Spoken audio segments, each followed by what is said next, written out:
आज की वीडियो में हम पढ़ने वाले हैं एक्सेप्शन हैंडलिंग के बारे में। इस वीडियो में हम लोग बेसिकली एक्सेप्शन हैंडलिंग का बेसिक कंसेप्ट क्या होता है उसके बारे में पढ़ेंगे, टाइप्स ऑफ एरर्स के बारे में पढ़ेंगे और एक्सेप्शन हम लोग कैसे हैंडल करते हैं उसके बारे में डिटेल में पढ़ेंगे। तो स्टार्ट करते हैं आज की video. While executing a Python program, it may happen that the program does not execute at all or it can generate unexpected output. कहने का मतलब है कि जब भी हम प्रोग्राम को रन करते हैं, पाइथन प्रोग्राम को रन करते हैं, तो कई बार ऐसा भी सिचुएशन हो सकता है कि प्रोग्राम एग्जीक्यूट ही ना हो, और कई बार ये भी हो सकता है कि प्रोग्राम एग्जीक्यूट करे लेकिन अनएक्सपेक्टेड आउटपुट हो। तो दोनों के केस में अलग अलग चीजें होती है। जब प्रोग्राम एग्जीक्यूट नहीं होगा तो किसी ना किसी एरर के वजह से प्रोग्राम एग्जीक्यूट नहीं होगा, यानी जब हम लोग उस एरर को रिमूव करेंगे तो रिमूव करने के बाद प्रोग्राम एग्जीक्यूट करेगा। लेकिन कई बार होता है ऐसा भी कि अगर हम किसी प्रोग्राम को रन करते हैं तो कोई एरर भी शो नहीं करता है, लेकिन जो हम आउटपुट चाहते हैं वो आउटपुट हमें नहीं मिलता। तो इस केस को ज्यादातर हम लोग एक्सेप्शन मानते हैं। This happens when there are syntax errors, run time errors, logical errors और any semantics error in the code. मतलब अगर प्रोग्राम हमारा रन नहीं करता है या फिर अनएक्सपेक्टेड आउटपुट जनरेट करता है तो डिफरेंट तरह के एरर्स हो सकते हैं, जैसे syntax errors, run time errors, logical errors और एनी सिमेंटिक एरर। हम लोग एक एक करके देखते हैं कि इस कोड का क्या मतलब होता है, एरर का क्या मतलब होता है। जैसे अगर हम बात करें सिंटैक्स एरर की, तो सिंटैक्स एरर कब अकर होता है उससे पहले हम लोग देख लेते हैं कि सिंटैक्स क्या है। सिंटैक्स किसी भी प्रोग्राम का जो सिंटैक्स होता है वो एक स्टेटमेंट होता है, वैलिड स्टेटमेंट, जो किसी प्रोग्रामिंग लैंग्वेज में डिफाइन किया गया है। जैसे मान लो कि हम पाइथन प्रोग्राम का यूज कर रहे हैं और पाइथन प्रोग्राम में कई बार पंक्चुएशन मार्क मिसिंग हो जाए, या फिर ऐसा भी हो सकता है कि इंडेंटेशन गलत हो जाए। तो इस तरह से क्या है, सिंटैक्स एरर्स जनरेट हो सकते हैं क्योंकि पाइथन में डिफाइन कुछ और किया गया है। अनडिफाइंड केस जब भी होगा तो उस केस में क्या है, सिंटैक्स एरर जनरेट होगा, यानी कि जो प्रोग्रामिंग रूल है, प्रोग्रामिंग लैंग्वेज के जो रूल हैं वो अगर फॉलो नहीं होंगे तो उसकी वजह से सिंटैक्स एरर जनरेट होता है।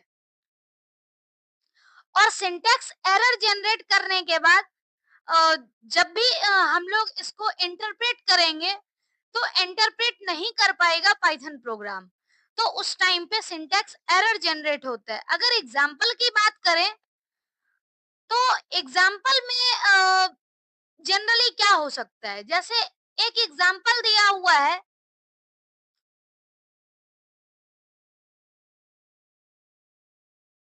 p equal to 2 into num1 plus num2। अब जैसे इसके अंदर क्या है कि हमने डिफाइन तो कर दिया है 2 और ब्रैकेट दिया हुआ है num1 प्लस num2।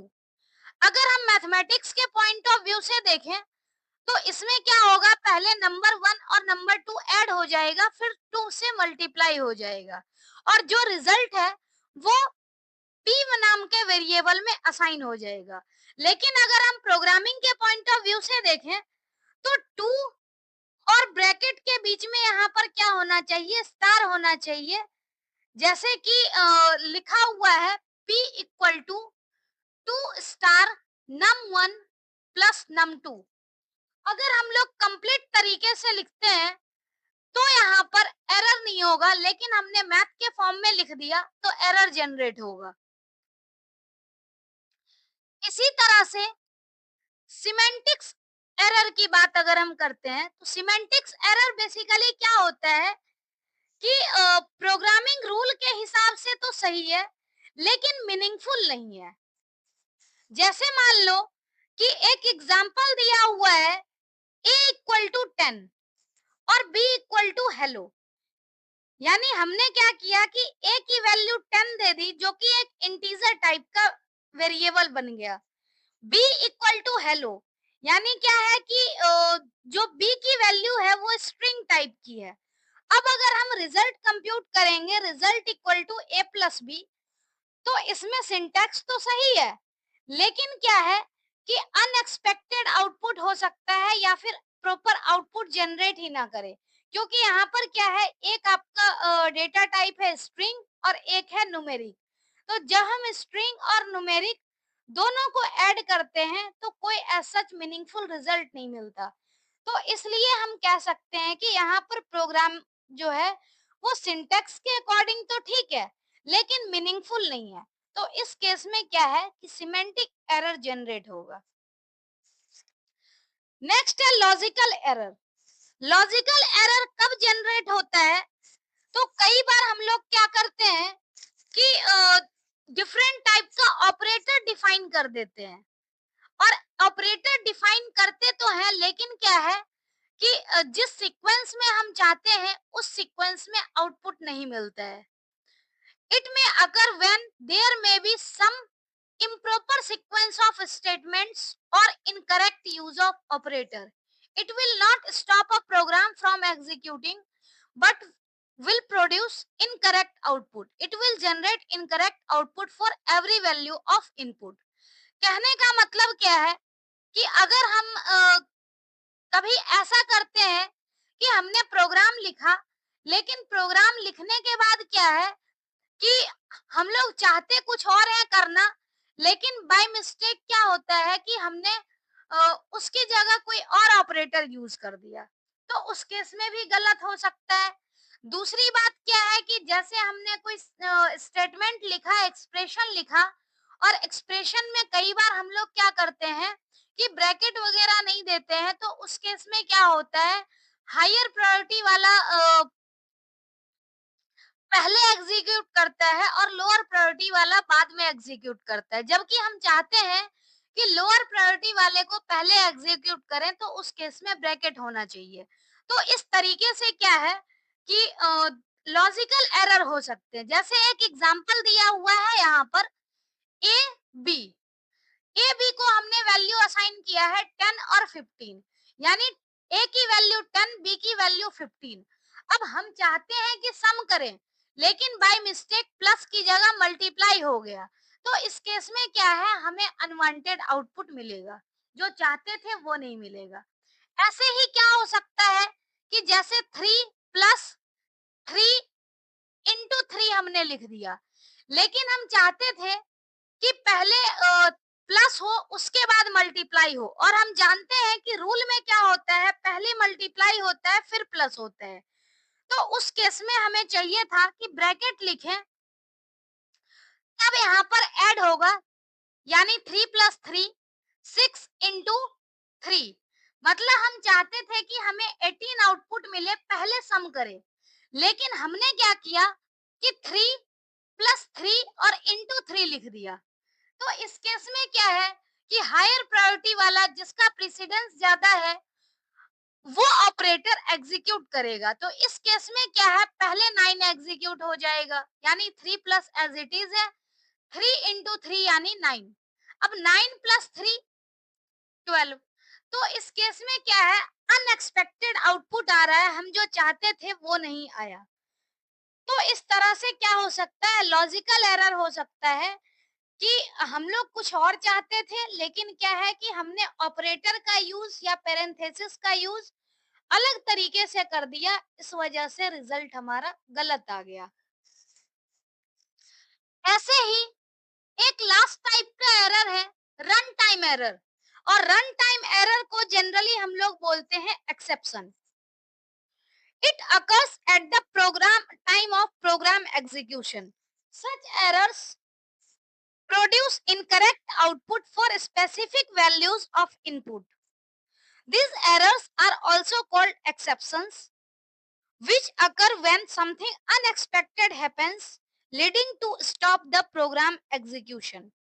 कहने का मतलब क्या है कि कई बार ऐसा भी होता है कि हमने कोई प्रोग्राम को लिखा जो कि सिंटैक्स भी सही है, सिमेंटिक्स भी सही है और उसका लॉजिक भी सही है, लेकिन कई बार ऐसा इनपुट दे देते हैं जिस वजह से क्या है कि किसी पर्टिकुलर इनपुट पे वैल्यू गलत आ जाए। जैसे कि हम किसी नंबर को डिवाइड करना चाहते हैं और नंबर डिवाइड करने के केस में हमने लॉजिक लिखा, हर नंबर पे सही है, लेकिन अगर हमने क्या कर दिया, डिवाइड कर दिया जीरो से, तो उस केस में क्या है, जीरो से डिवाइड करने के बाद इनफाइनाइट वैल्यू हो जाती है, नॉट डिफाइंड वैल्यू हो जाती है। तो इस केस में क्या है कि वो प्रोग्राम टर्मिनेट ही नहीं होगा और चलता रहेगा, स्टॉप ही नहीं होगा। तो उस केस में क्या है कि इसको हम रन टाइम एरर्स बोलते हैं और run time errors basically exceptions होते हैं। नेक्स्ट है एक्सेप्शंस। हमने एरर्स के बारे में पढ़ा, अब बेसिकली देखेंगे कि एक्सेप्शंस क्या होते हैं।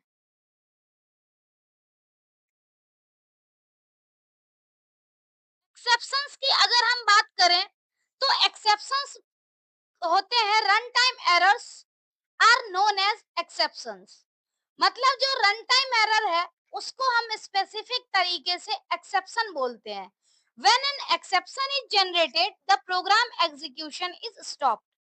कहने का मतलब है कि प्रोग्राम हमारा स्मूथली चल रहा होता है, लेकिन अगर एक्सेप्शन जनरेट हो गया तो प्रोग्राम का जो एग्जीक्यूशन है वो स्टॉप हो जाता है। Removing errors from code is referred to as exception handling. अगर कोई एरर आता है और एरर को हम लोग जब रिमूव करते हैं तो एरर रिमूव करने के प्रोसेस को हम लोग बोलते हैं डिबगिंग।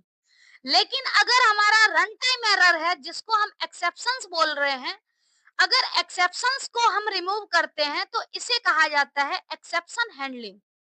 अब नेक्स्ट है commonly occurring exceptions are usually defined in interpreter, these are known as built-in exceptions।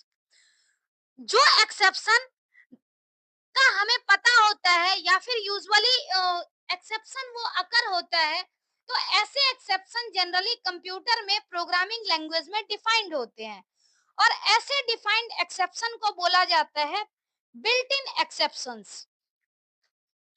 अगर हम बिल्ट इन एक्सेप्शन की बात करें तो हमारे पाइथन प्रोग्रामिंग लैंग्वेज में भी कुछ बिल्ट इन एक्सेप्शन है जिसको हम एक एक करके देखते हैं।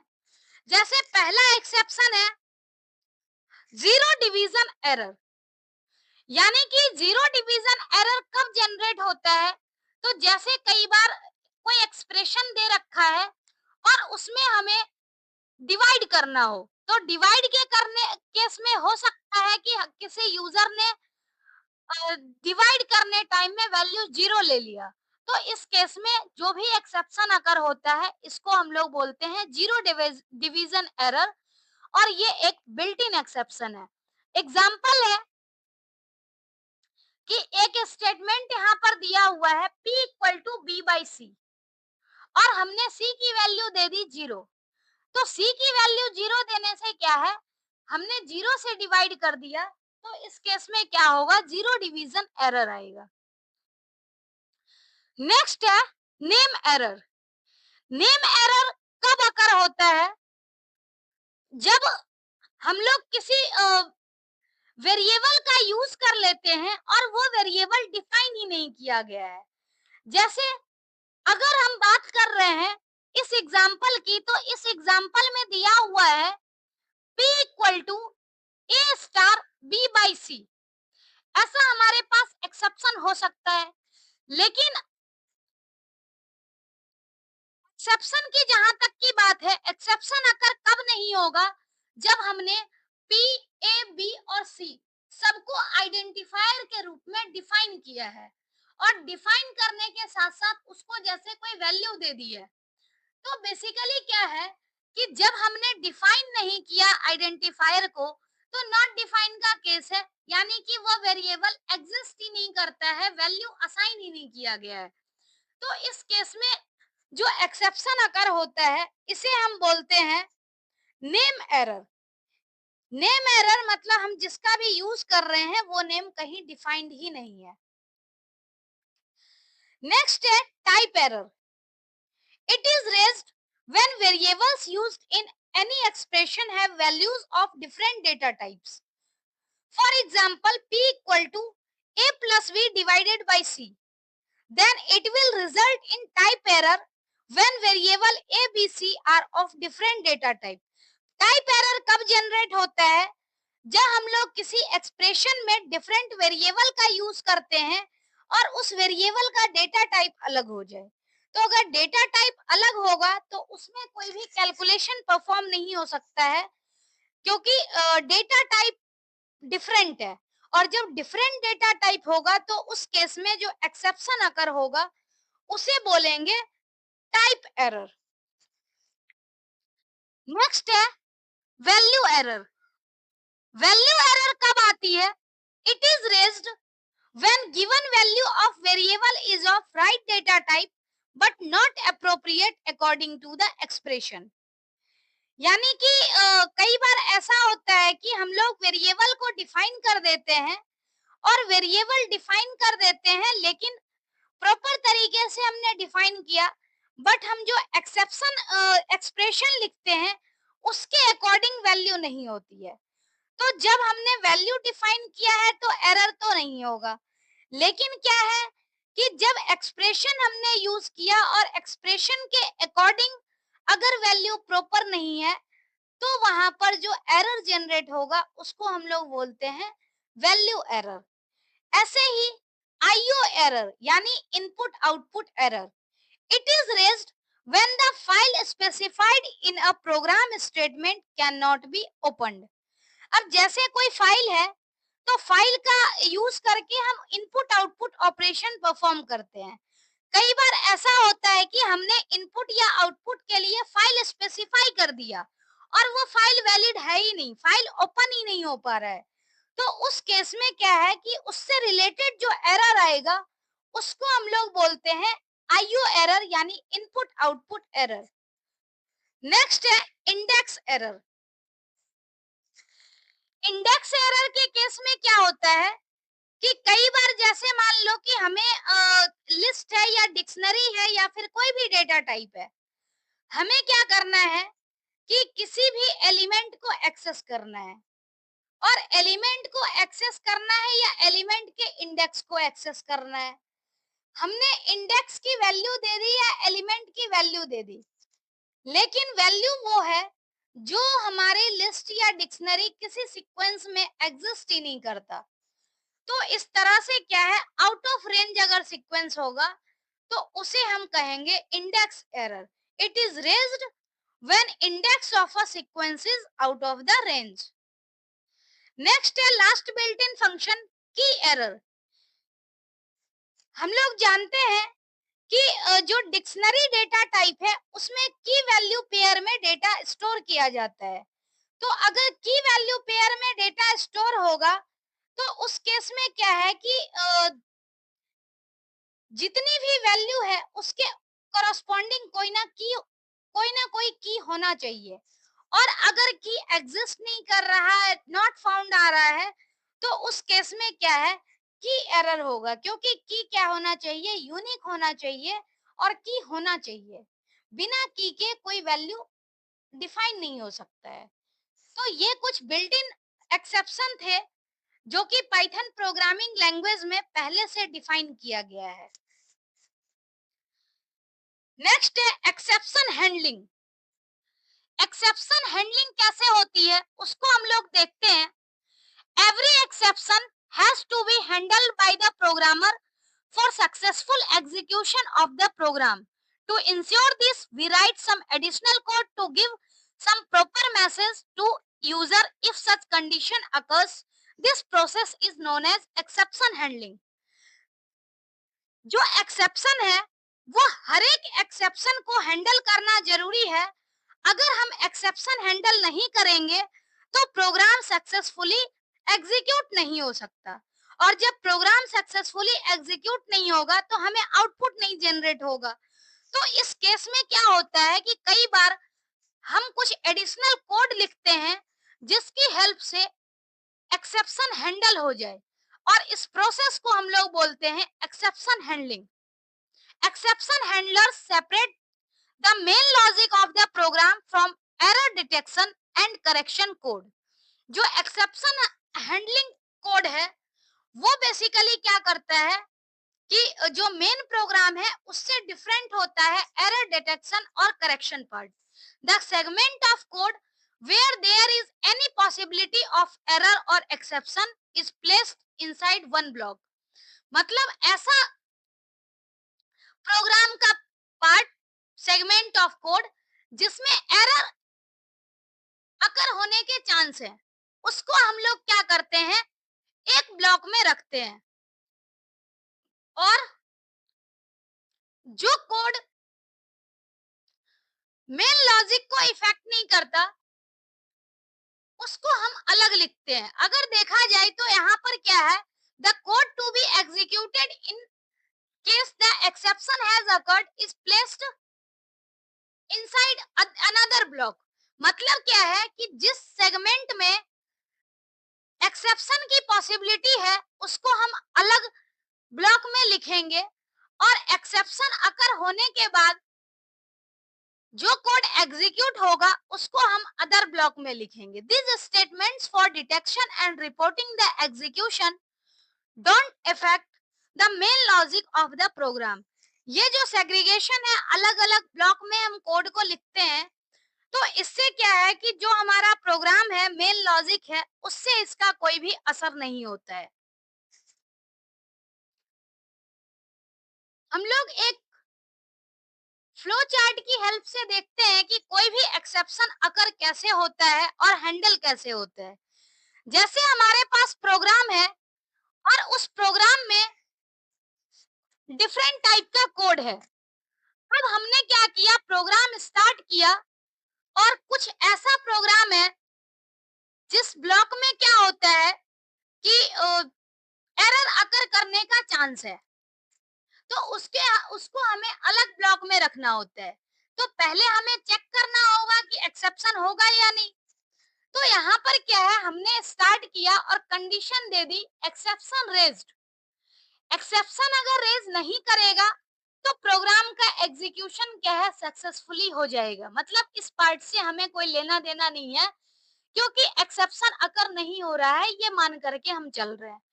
अगर एक्सेप्शन रेज होता है तो एक्सेप्शन रेज होने के केस में हमें क्या करना है कि हम लोग एक्सेप्शन हैंडलर कोड को देखेंगे। अगर एक्सेप्शन हैंडलर कोड अगर है अवेलेबल तब तो हैंडल करेगा, और अगर कोड अवेलेबल नहीं है तो प्रोग्राम हैंडल कैसे होगा। तो अगर प्रोग्राम हैंडल नहीं हो सकता है, एक्सेप्शन हैंडलर कोड अगर एग्जिस्ट नहीं करता है, तो इस केस में क्या है कि प्रोग्राम एबॉर्ट हो जाएगा, और यहाँ पर क्या है, एरर मैसेज जनरेट हो जाएगा। अगर एक्सेप्शन हैंडलर कोड हमारे पास अवेलेबल है तो क्या करेगा, जो इंटायर प्रोग्राम है वो एक्सेप्शन हैंडलर कोड के थ्रू प्रोग्राम जो है हैंडल किया जाएगा, और प्रोग्राम हैंडल करने के बाद आउटपुट जनरेट होगा। मतलब यहाँ पर जो सिचुएशन है वो बेसिकली ये है, पहला सिचुएशन की एक्सेप्शन रेज ही नहीं हुआ। तो एक्सेप्शन रेज होने के केस में क्या है कि प्रोग्राम रेज नहीं होने के केस में जो कोड है वो सक्सेसफुली एग्जीक्यूट हो जाएगा। दूसरा क्या है कि इनकेस अगर एक्सेप्शन अकर हो गया तो हमारे पास दो पॉसिबिलिटीज हो सकती है कि या तो हमारे पास कोई ऐसा कोड हो जिसकी हेल्प से एक्सेप्शन को हम हैंडल कर सके, या फिर कोड नहीं हो। तो कोड नहीं होने के केस में एक्सेप्शन हैंडल होने का कोई सवाल ही नहीं है, मतलब प्रोग्राम हमारा अबॉर्ट हो जाएगा। और अगर हमारे पास कोड है जो कि एक्सेप्शन को हैंडल कर सकता है, तो उस केस में हम क्या करेंगे कि प्रोग्राम जो होगा वो एग्जीक्यूट होगा एक्सेप्शन हैंडलर की हेल्प से, और फाइनल आउटपुट जनरेट होगा, देन प्रोग्राम जो है वो स्टॉप हो जाएगा। तो इस तरह से क्या है कि जो आपका एक्सेप्शन हैंडलिंग का स्टेप है वो फॉलो होता है। नेक्स्ट है, an exception is said to be caught when a code designed for handling that particular exception is executed. अब जैसे इसमें हमने क्या देखा कि एक्सेप्शन रेज करते हैं, अगर हमें पता चल गया कि एक्सेप्शन रेज होगा, तो वैसे कोड को हम लोग क्या करेंगे, सस्पिशियस जो लाइन होगा जिसमें हमें डाउट है कि एक्सेप्शन अकर हो सकता है, उसको हम लिखेंगे ट्राई ब्लॉक के अंदर। और एक्सेप्शन हैंडल अगर करना है, यानी जो भी एक्सेप्शन है उसको अगर हम हैंडल कर लेते हैं, कैसे हैंडल करेंगे, तो एक्सेप्शन हैंडलर वाली जो कोड होती है उसको एक्सेप्ट ब्लॉक में लिखते हैं। तो मतलब यहाँ पर हमारे पास दो ब्लॉक का कंसेप्ट है, एक ट्राई ब्लॉक और एक एक्सेप्ट ब्लॉक। ट्राई ब्लॉक में हम उस कोड को लिखते हैं जहां पर एक्सेप्शन अकर होने का चांस है, और एक्सेप्ट ब्लॉक में हम उस कोड को लिखते हैं जिसकी हेल्प से हम लोग एक्सेप्शन को हैंडल कर सकते हैं। तो इस तरह से क्या होता है, हमारे पास अलग अलग सेगमेंट बट जाता है कोड का। अब यहाँ पर हम लोग एग्जाम्पल के थ्रू देखते हैं बेसिकली कि कैसे काम करता है। जैसे यहाँ पर हमने ले लिया एक कोड कि N1, यानी यूजर से हमने इनपुट लिया फर्स्ट नंबर और यूजर से सेकंड नंबर इनपुट लिया। अब क्या है कि अगर हमने डिवीजन का यहाँ पर कंसेप्ट लगाया है, तो डिवीजन के कंसेप्ट में ये तो हो सकता है कि कोई यूजर N2 की वैल्यू 0 दे दे, तो ये पॉसिबिलिटी है, यानी कि जो कोड है डिवीजन वाला वो सस्पिशियस है कि उसमें एक्सेप्शन आ सकता है।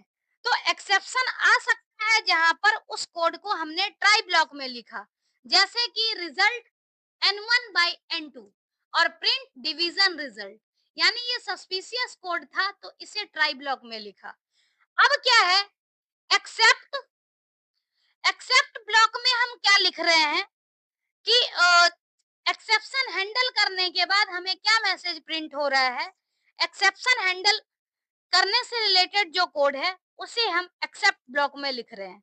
तो हम जानते हैं कि जो हमारे पास डिवीजन से रिलेटेड कोड होता है, डिवीजन से related code zero division error नाम का बिल्ट इन एक्सेप्शन होता है हमारे पास।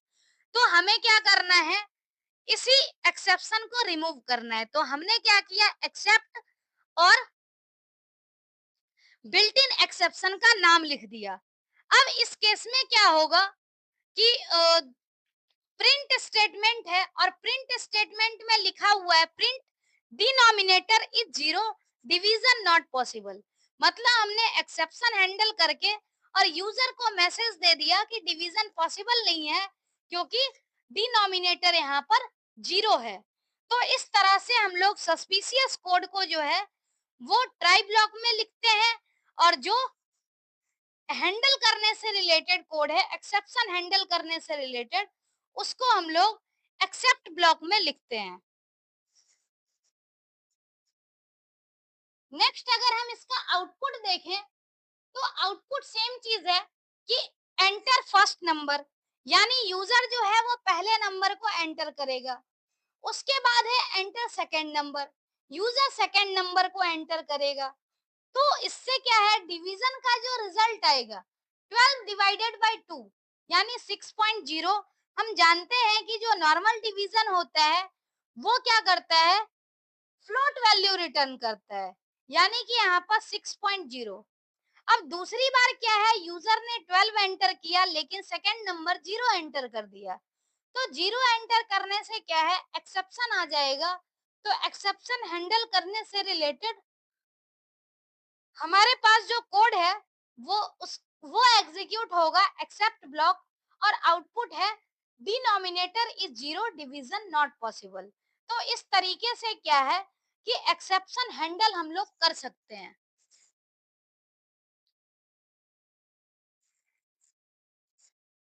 एग्जाम्पल 2 लिखा हुआ है, a equal to int input enter a value, यानी यूजर से क्या है कि हम क्या कर रहे हैं, इनपुट ले रहे हैं, और हम जानते हैं कि इनपुट फंक्शन स्ट्रिंग वैल्यू को एक्सेप्ट करता है। यानी इनपुट वैल्यू का रिटर्न टाइप जो होता है इनपुट फंक्शन का, वो स्ट्रिंग होता है, और हमने चेंज करने के लिए, टाइप चेंज करने के लिए लिख दिया है इंटीजर। अब इस केस में हमें क्या करना चाहिए कि नंबर टाइप करना चाहिए, भले ही उसका डेटा टाइप इनपुट फंक्शन की हेल्प से स्ट्रिंग टाइप हो जाए, लेकिन क्या है, इंट उसको इंटीजर में कन्वर्ट कर दे। तो यहाँ पर यूजर ने टाइप कर दिया क्यू, यानी एक तरह का एक्सेप्शन एरर है, और हमने डेटा से रिलेटेड एक्सेप्शन एरर मतलब कि वैल्यू उसने गलत दिया है। डेटा टाइप हमने कुछ और दिया था, वैल्यू कुछ और दे दिया, तो वैल्यू एरर है। तो इस केस में आप देख रहे होंगे कि एक एक्सेप्शन यहाँ पर अकर हो गया है, और ये एक्सेप्शन है वैल्यू एरर। यानी यूजर को यहाँ पर क्या करना चाहिए था, इंटीजर वैल्यू इनपुट देना चाहिए था, इंटीजर वैल्यू इनपुट नहीं दिया, इस वजह से क्या है, यूजर को एक एक्सेप्शन मिल रहा है। अब यहाँ पर क्या है कि ये एक्सेप्शन कोई दूसरा यूजर भी कर सकता है कि उसने इनपुट वैल्यू जो है वो गलत दे दिया। तो इस केस में क्या है कि ये सस्पेक्टेड कोड है।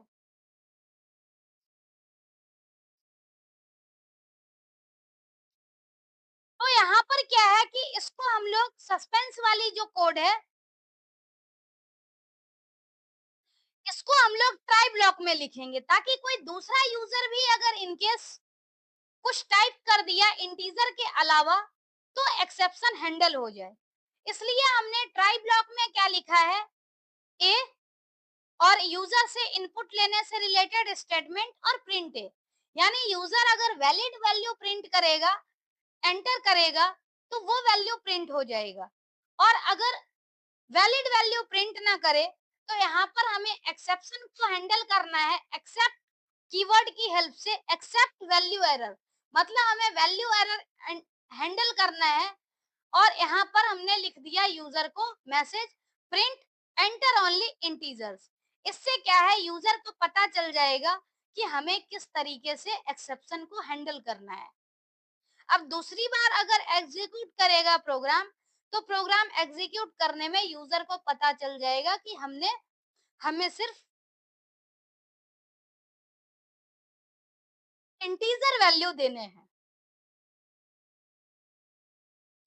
तो इस तरह से हम लोग एक्सेप्शन को हैंडल कर सकते हैं। नेक्स्ट है use of multiple except block.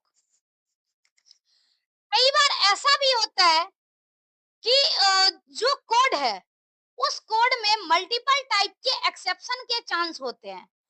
तो हमें जो एक्सेप्शन वाली कोड है, उसको तो हमें ट्राई ब्लॉक में ही रखना होता है। लेकिन अगर हम मान लेते हैं कि मल्टीपल टाइप का एक्सेप्शन हो, तो मल्टीपल एक्सेप्शन को हैंडल करने के लिए हमें मल्टीपल एक्सेप्ट ब्लॉक यूज करना होगा। तो मल्टीपल एक्सेप्ट ब्लॉक भी हम यूज कर सकते हैं जरूरत पड़ने पे। जैसे कुछ एग्जांपल हम लोग देख लेते हैं। पहला एग्जांपल है, इसमें क्या है, यूजर ने वैल्यू जो एंटर किया है, वो इंटीजर वैल्यू एंटर किया। मतलब हमने कोड लिखा है कि यूजर इंटीजर वैल्यू इनपुट करे, और दो इंटीजर वैल्यू इनपुट करे, दोनों का जो डिवीजन होगा, दोनों का डिवीजन करके रिजल्ट प्रिंट होगा। मतलब ये कोड जो है वो डाउटफुल कोड है, इसको हमने लिख दिया ट्राई ब्लॉक में। अब इसमें एक्सेप्शन क्या क्या आ सकता है, डिवीजन है तो जीरो डिवीजन एरर भी आ सकता है। दूसरा क्या है कि बाय चांस यूजर ने क्या किया कि न्यूमेरिक वैल्यू की जगह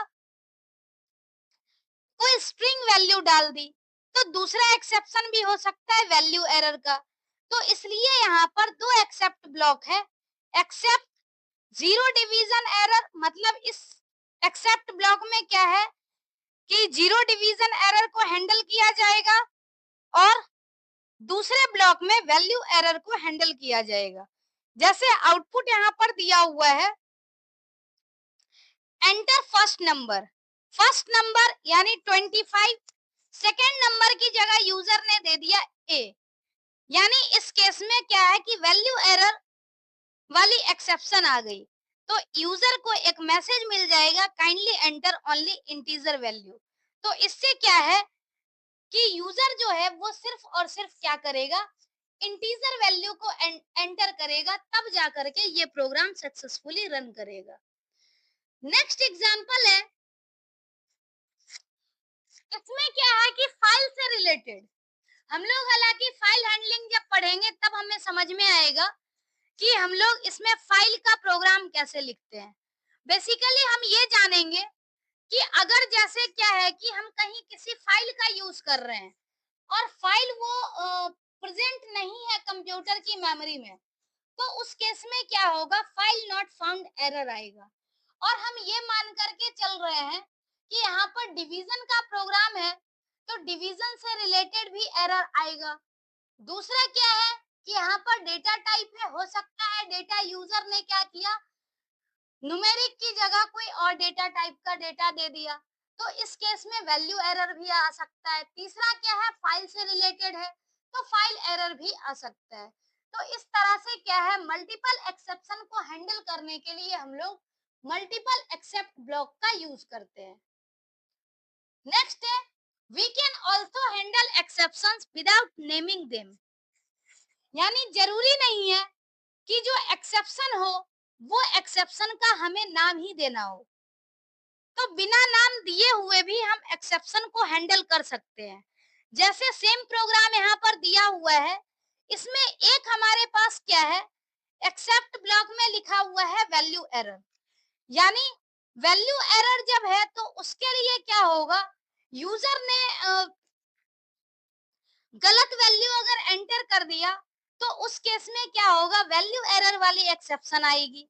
और दूसरा एक्सेप्शन हमने डिफाइन नहीं किया है, नेम नहीं दिया है कि ये जीरो डिवीजन एरर आएगी, लेकिन हमने क्या कर दिया है, उसके लिए एक एक्सेप्ट ब्लॉक बना दिया है और यहाँ पर यूजर को एक मैसेज दे दिया है, उप्स देयर आर सम एक्सेप्शंस, लेकिन यूजर को नहीं पता कि एक्सेप्शन क्या है।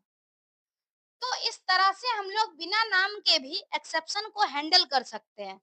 अब इस केस में क्या है कि अगर हम इसका आउटपुट देखें, तो जैसे यूजर ने फर्स्ट नंबर जो दिया है वो दे दिया है 56, सेकंड नंबर को दे दिया 0, लेकिन हमने जीरो डिवीजन एरर डिफाइन नहीं किया था, तो एक्सेप्शन जो हैंडल हो रहा है उसमें यूजर के लिए मैसेज प्रिंट हो रहा है, उप्स देयर आर सम एक्सेप्शंस। तो इस तरह से हम लोग बिना नाम के भी एक्सेप्शन हैंडल कर सकते हैं। नेक्स्ट यहाँ पर क्या है, हमने ट्राई ब्लॉक का यूज किया और एक्सेप्ट ब्लॉक का यूज किया। ट्राई ब्लॉक में क्या होता है कि हम लोग जो कई बार क्या करते हैं कि कुछ पर्टिकुलर कोड लिखते हैं जहां पर एक्सेप्शन के चांस होते हैं, उसको हम लोग ट्राई ब्लॉक में लिखते हैं। अगर हमें क्या करना है, एक्सेप्शन को हैंडल करना है, तो उसके सारे कोड को हम एक्सेप्ट ब्लॉक में लिखते हैं। तो एक्सेप्ट ब्लॉक में लिखने के बाद क्या है, मल्टीपल एक्सेप्ट ब्लॉक भी हो सकता है। तीसरा एक और हम ऐसा भी कर सकते हैं कि मल्टीपल एक्सेप्ट ब्लॉक के साथ हम एल्स ब्लॉक भी लिख दें। एल्स ब्लॉक में क्या है कि जैसे मान लो हमारे पास एक्सेप्शन है, वो एक्सेप्शन अगर नहीं आ रहा है, तो अगर एक्सेप्शन नहीं आ रहा है तो उस केस में क्या है, हमें एक्सेप्शन हैंडल करने की जरूरत नहीं है। और जब एक्सेप्शन हैंडल करने की जरूरत नहीं है तो उस केस में हमारे पास जो रिजल्ट है वो एग्जीक्यूट होना चाहिए। तो रिजल्ट जो एग्जीक्यूट होगा उसको हम लोग एल्स ब्लॉक में लिख सकते हैं। जैसे मान लो यूजर ने सही सही इनपुट दे दिया, वैल्यू एरर भी नहीं है, किसी अदर तरीके का एक्सेप्शन भी नहीं है, तो जब नॉर्मल तरीके से प्रोग्राम एग्जीक्यूट कर ले तो उस केस में हम लोग उस कोड को एल्स ब्लॉक में भी लिख सकते हैं। नेक्स्ट एक ब्लॉक होता है फाइनली। फाइनली ब्लॉक कब एग्जीक्यूट होता है, तो फाइनली ब्लॉक के लिए हम जानते हैं सीधा कि फाइनली ब्लॉक किसी भी प्रोग्राम में एग्जीक्यूट होता ही होता है, चाहे एरर आए या फिर ना आए, उससे हमें मतलब नहीं है। लेकिन दोनों ही केस में, एक्सेप्शन हो या ना हो, दोनों ही केस में क्या है, फाइनली ब्लॉक एग्जीक्यूट होता है। इस तरह से हम क्या कर सकते हैं, किसी भी कोड को हैंडल कर सकते हैं और उसमें फाइनली ब्लॉक का यूज कर सकते हैं। इस केस में अगर हम आउटपुट को देखें, तो आउटपुट में क्या आ रहा है, हमने यूजर को इनपुट दे दिया 12, सेकेंड नंबर दे दिया 0। तो यहाँ पर क्या है, सेकेंड नंबर हमारा 0 हो गया, मतलब एक एक्सेप्शन आ गया। और एक्सेप्शन आ गया क्या चीज, तो देयर इज एन एक्सेप्शन, और एक्सेप्शन क्या है, तो डिवीजन बाय 0। तो इस तरह से एक्सेप्शन हो गया। अगर ये एक्सेप्शन जैसे नहीं आया, दूसरा एक्सेप्शन भी इनकेस नहीं आता, तो यहाँ पर क्या होता, एल्स ब्लॉक एग्जीक्यूट करता। और एल्स ब्लॉक में हम लोग क्या लिखते हैं, जब कोई एरर नहीं अकर होता है, तो एल्स ब्लॉक में हम लोग बिना एरर के जो एग्जीक्यूशन वाला पार्ट है उसको हम लोग एल्स ब्लॉक में लिखते हैं। लेकिन चूंकि यहाँ पर क्या है, एक्सेप्शन ही अकर हो गया, तो एल्स ब्लॉक तो एग्जीक्यूट नहीं करेगा। और फाइनली ब्लॉक क्या है, ये एग्जीक्यूट होता ही होता है, चाहे एक्सेप्शन अकर हो या फिर ना हो। तो इस तरह से हम लोग ट्राई, एक्सेप्ट, एल्स और फाइनली का यूज करते हैं। ये ऑलरेडी हमने एल्स का यूज देख ही लिया है कि एल्स एल्स ब्लॉक कब एग्जीक्यूट होता है। Just like conditional and iterative statement, we can use an optional else clause along with try except clause. An except block will executed only when some exceptions will be raised in try block, but if there is no error in except block, then else block will executed. else block will be executed यानी कि अगर हमने कुछ code को try block में लिख दिया और ट्राई ब्लॉक में सस्पेंस वाले कोड को हमने लिखा, लेकिन क्या है कि एक्सेप्ट ब्लॉक में जो हमने एक्सेप्शन हैंडलिंग से रिलेटेड कोड को लिखा है, बट कोई भी एक्सेप्शन अकर नहीं हुआ। तो जब एक्सेप्शन अकर नहीं हुआ, तो इस केस में क्या है कि कोई भी एक्सेप्ट ब्लॉक एग्जीक्यूट नहीं होगा। और जब एक्सेप्ट ब्लॉक एग्जीक्यूट नहीं होगा, तो उस केस में क्या है, एल्स ब्लॉक एग्जीक्यूट हो जाएगा। तो मेनली एल्स ब्लॉक का यही यूज है। जैसे आउटपुट हमने सेम देखा यहाँ पर, एंटर फर्स्ट नंबर यानी कि 12, एंटर सेकेंड नंबर यानी कि 2। और यहाँ पर क्या है कि एक्सेप्शन नहीं आया कुछ भी, इसका मतलब क्या है, ये प्रिंट स्टेटमेंट जो है ये भी एग्जीक्यूट हो गया। और एक्सेप्शन नहीं आया मतलब ये भी ब्लॉक एग्जीक्यूट नहीं, ये भी एक्सेप्ट एग्जीक्यूट नहीं, एल्स ब्लॉक एग्जीक्यूट हो गया। और एल्स ब्लॉक एग्जीक्यूट होने का मतलब है कि यहाँ पर डिवीजन रिजल्ट भी आ गया 6.0। तो इस तरह से एल्स ब्लॉक एग्जीक्यूट होता है।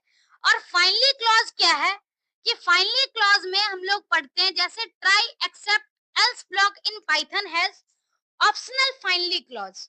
The statement inside finally block are always executed whether an exception has occurred in try block or not.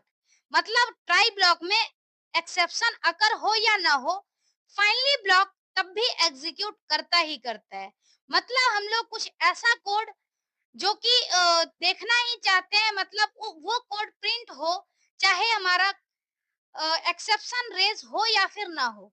कुछ ऐसा कोड भी होता है जिसको हम लोग प्रोग्राम में मेंशन करना चाहते हैं, तो उस केस में क्या है कि हम वैसे कोड को फाइनली ब्लॉक में लिख सकते हैं जो एक्सेप्शन के ऊपर डिपेंड नहीं है। हम चाहते हैं कि प्रोग्राम के लास्ट में एक मैसेज प्रिंट हो जाए, तो वैसे कोड को हम लोग फाइनली ब्लॉक के अंदर रखते हैं।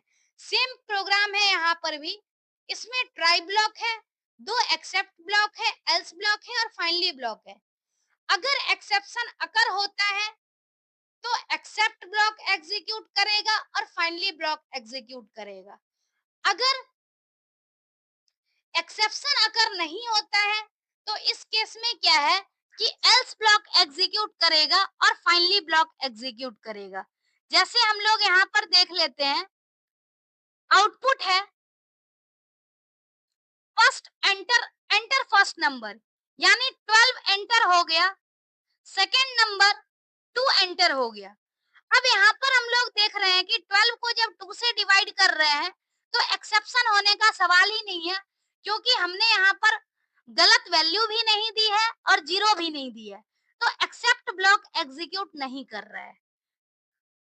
लेकिन क्या है कि जैसे 12 डिवाइडेड बाय 2 होगा, तो 12 डिवाइडेड बाय 2 के केस में यहाँ पर क्या है, प्रिंट में एक स्टेटमेंट है, यानी कि ये स्टेटमेंट एग्जीक्यूट हो जाएगा डिवीजन ऑपरेशन परफॉर्म, और फिर हम चाहते हैं डिवीजन ऑपरेशन परफॉर्म्ड के बाद ये डिवीजन का रिजल्ट आना चाहिए बेसिकली, और लास्ट में हैव अ गुड डे।